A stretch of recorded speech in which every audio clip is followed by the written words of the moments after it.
This camp covers like everything. Other camps just cover one section. Our goal at camp is to expose the kids to the environment and teach them about the outdoors with a big picture of connecting them to the environment and creating stewards of the land and turning them into lifelong users. So we want to build wilderness survival and primitive skills such as fire building, shelter building. We do orienteering with the kids. West is 270 degrees. Does everybody see the W? Orienteering, that's map reading and compass work.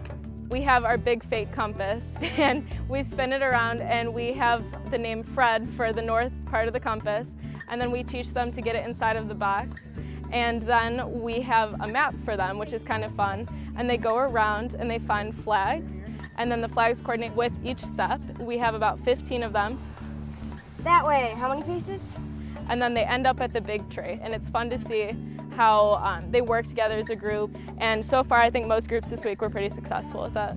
You always put the north arrow into the shed. As Tyler says, Fred in the shed. But then you turn the dial to the number of degrees, and then you put red in the shed, and then you walk into the point of direction. All right, go. No. Good, go. Shelter building is part team building activity because they're split up into groups, but it's also part survival scenario. So if the kids were out hunting and they had to spend the night in the woods, the lesson that they get from shelter building is how to make a structure that would be able to make their night out in the woods a little bit more comfortable than if they were just sleeping on the dry ground. Here's how this is gonna work. You're gonna lift up and I'm gonna push up through the middle. Okay. We put the kids in teams, and then we teach them a few different ways to build a shelter. And then once they do that, they build a shelter, and they build it out of all the sticks in the woods, and then they put pine needles on for waterproofing. And then we tell them we're gonna test it for water test.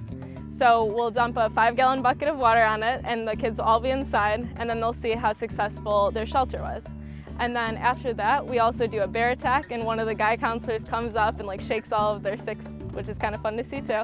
And then the kids get to see how successful their shelter is. And we had a lot of great shelters this week, so that was exciting. I made a teepee this time.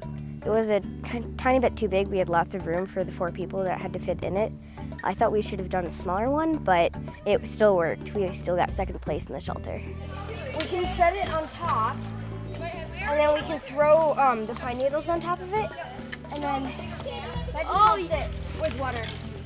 Yes, I see. It's always good to go in a pine forest since the trees they lose their limbs after a while, and then you can just pick up those because they're big enough.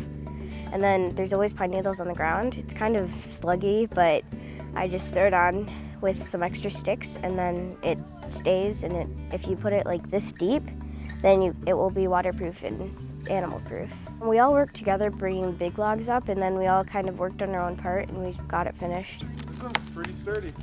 Nice job, guys. Breaking it. This one's pretty good. All right. You want game? In the last shelter. Get it. You're in this. You can see like if they have really sharp teeth, that means most of the time, that means they eat meat.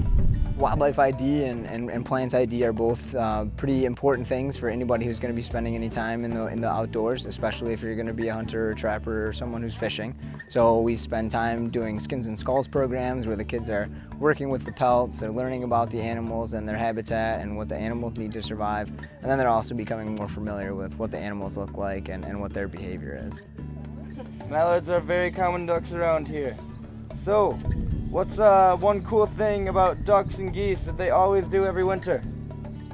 Migrate. All right, good job. Yep, they migrate down south.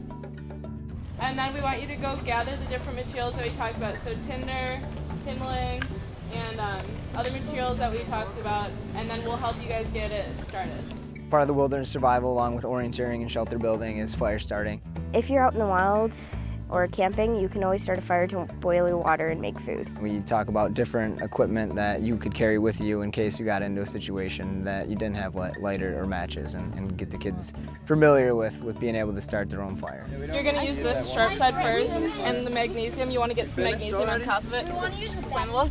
I think you should. There you go, get some in there. It's good to have flint and steel because that can fit in your pocket, but you just get the driest, like dry grass, and then you get leaves and some small twigs, kind of pile them up against each other, and then you spark the dry dry grass, and then it will flame everything else. We have the kids working out here with flint and steel. We use steel wool and 9-volt batteries, which is something that a lot of people don't know about. This is a 9-volt battery. They have to be pretty new batteries. And then what is this?